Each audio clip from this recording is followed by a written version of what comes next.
بسم الله الرحمن الرحيم. السلام علیکم ورحمۃ اللہ وبرکاتہ. الحمد للہ وکفی وسلام علی عبادہ الذین اصطفی اما بعد. حاضرین و ناظرین، درس نمبر 1893 ہے اور آج سورۃ الزخرف کی 2 آیتوں کی تلاوت و تشریح کی جائے گی. آیت نمبر 44 اور 45، 44 and 45. چلیے سب سے پہلے ہم ان 2 آیتوں کی تلاوت کرتے ہیں، لفظی ترجمہ اور ترجمے کے بعد تشریح کرتے ہیں. اعوذ باللہ من الشیطان الرجیم، بسم اللہ الرحمن الرحیم. وَإِنَّهُ لَذِكْرٌ لَكَ وَلِقَوْمِكَ وَسَوْفَ تُسْأَلُونَ. وَاسْأَلْ مَنْ أَرْسَلْنَا مِنْ قَبْلِكَ مِنْ رُسُلِنَا أَجَعَلْنَا مِنْ دُونِ الرَّحْمَنِ آلِهَةً يُعْبَدُونَ. صدق اللہ العظیم. لفظی ترجمہ یوں ہے، وَإِنَّهُ، اور بلا شبہ وہ، لذکر، البتہ یہ ذکر ہے، لکا آپ کے لیے، وَلِقَوْمِک، اور آپ کی قوم کے لیے، وَسَوْفَ تُسْأَلُونَ، اور عن قریب تم سوال کیے جاؤ گے. وَاسْأَلْ، اور پوچھئے، من، ان سے جن کو، ارسلنا، ہم نے بھیجا، من قبلک، آپ سے پہلے، من رسولنا، اپنے رسولوں میں سے، اجعلنا، کیا ہم نے بنائے، من دون الرحمن، رحمان کے سوا، آلہتن، اور معبود، یعبدون، کے وہ پوجے جائیں. ترجمہ یوں ہے، اور حقیقت یہ ہے کہ یہ وحی تمہارے لیے اور تمہاری قوم کے لیے نیک نامی کا ذریعہ ہے، اور تم سب سے پوچھا جائے گا کہ تم نے اس کا کیا حق ادا کیا. اور تم سے پہلے ہم نے اپنے جو پیغمبر بھیجے ہیں ان سے پوچھ لو کہ کیا ہم نے خدائے رحمان کے سوا کوئی اور معبود بھی مقرر کیے تھے جن کی عبادت کی جائے. ان 2 آیتوں میں 4 باتیں بیان کی گئی ہیں. پہلی بات، حقیقت یہ ہے کہ یہ وحی آپ کے لیے اور آپ کی قوم کے لیے نیک نامی کا ذریعہ ہے. دوسری بات، تم سب سے پوچھا جائے گا کہ تم نے اس کا کیا حق ادا کیا. تیسری بات، تم سے پہلے جو ہم نے پیغمبر بھیجے ہیں ان سے پوچھ لو. چوتھی بات، کیا ہم نے رب رحمان کے سوا کوئی اور معبود بھی مقرر کیے تھے جن کی عبادت کی جائے. بزرگان محترم، پچھلی آیتوں میں نبی رحمت صلی اللہ علیہ وسلم کو یہ حکم دیا گیا تھا کہ جو وحی آپ کی جانب بھیجی جا رہی ہے، پیغمبر اسے مضبوطی کے ساتھ پکڑے رہیے، یعنی ہر حال میں اس پر عمل کیجیے. ان آیتوں میں جن کی تلاوت کی گئی اس وحی کا مرتبہ، مقام اور اس کی اہمیت بتلائی جا رہی ہے کہ اے نبی، یہ وحی یعنی قرآن مجید، فرقان حمید جو ہم نے آپ کی جانب بھیجی ہے، اور جس کے احکامات پر ہر حال میں عمل کرنے کا جو حکم دیا ہے، وہ قرآن آپ کے لیے اور آپ کی قوم کے لیے فضیلت کا ذریعہ ہے. آپ کے لیے فضیلت اس طور پر کہ اس قرآن کو ہم نے آپ پر نازل کیا. تو جس طرح اس قرآن کا مرتبہ رب کائنات کا کلام ہونے کی وجہ سے بہت اونچا ہے، اسی طرح آپ پر نازل ہونے کی وجہ سے آپ کا بھی رتبہ اور مقام سب سے اونچا ہو گیا.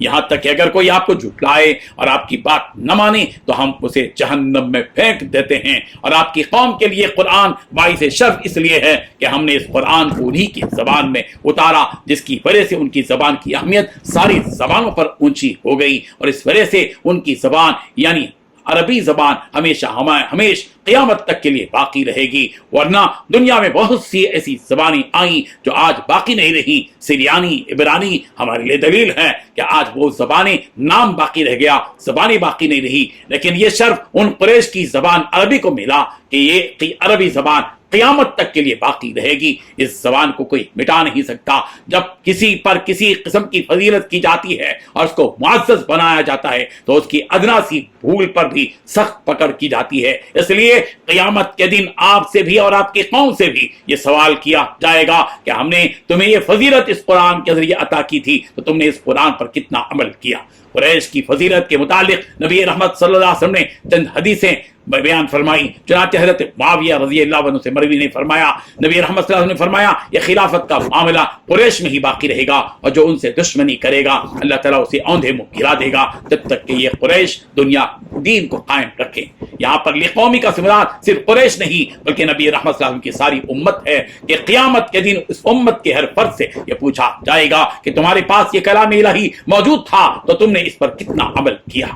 حضرت قتادہ رضی اللہ عنہ نے فرمایا کہ وَإِنَّهُ لَذِكْرٌ لَكَ سے مراد قرآن کریم ہے، وَلِقَوْمِكَ سے مراد ہر وہ فرد ہے جو آپ کی امت میں سے آپ کی اتباع کرے. حضرت قتادہ رضی اللہ عنہ کے قول کے مطابق اس سے مراد ہر مسلمان ہے، اور ہر مسلمان سے اس بارے میں پوچھ ہوگی کہ اس نے قرآن کے احکامات پر کتنا عمل کیا۔ مسلمان اس لیے مراد ہے کہ مسلمانوں کے اعمال سیئہ اور اعمال صالحہ کا قیامت کے دن موازنہ ہوگا، جبکہ کافر کو تو سیدھے جہنم میں ڈال دیا جائے گا۔ ان اللہ جامع المنافقین والکافرین فی جہنم جمیعا، کہ یقیناً اللہ تعالیٰ منافقین اور کفار سب کو جہنم میں جمع کر دے گا۔ اللہ تعالیٰ فرما رہے ہیں کہ جس قرآن پر عمل کرنے کی ہم نے تمہیں تاکید کی، وہ قرآن بھی وہی احکامات سناتا ہے جو اس سے پہلے والی کتابیں سناتی ہیں، یعنی ایک اللہ کی عبادت کرنا۔ تو جو آپ کی قوم بت پرستی میں مبتلا ہے اور کہہ رہی ہے کہ ہم نے اپنے باپ داداؤں کو ایسا ہی کرتے دیکھا اسی لیے ہم ایسا کر رہے ہیں، تو انہیں چاہیے کہ وہ اپنے باپ دادا کے پاس جو پیغمبر آئے وہ کیا کہتے تھے جان لینا چاہیے، اور وہ بھی یہی کہتے تھے کہ ایک اللہ کی عبادت کرو۔ انہوں نے بھی یہ نہیں کہا کہ اللہ کو چھوڑ کر اوروں کی عبادت کرو۔ اگر آپ کو پوچھنا ہو تو ان رسولوں سے پوچھ بھی لو کہ ہم نے ان سے کیا کہا تھا۔ ان سارے رسولوں سے یہ بات کہی گئی تھی کہ ان اعبدوا اللہ واتقوا، کہ تم اللہ کی عبادت کرو، ایک اللہ کی عبادت کرو اور اسی سے ڈرو۔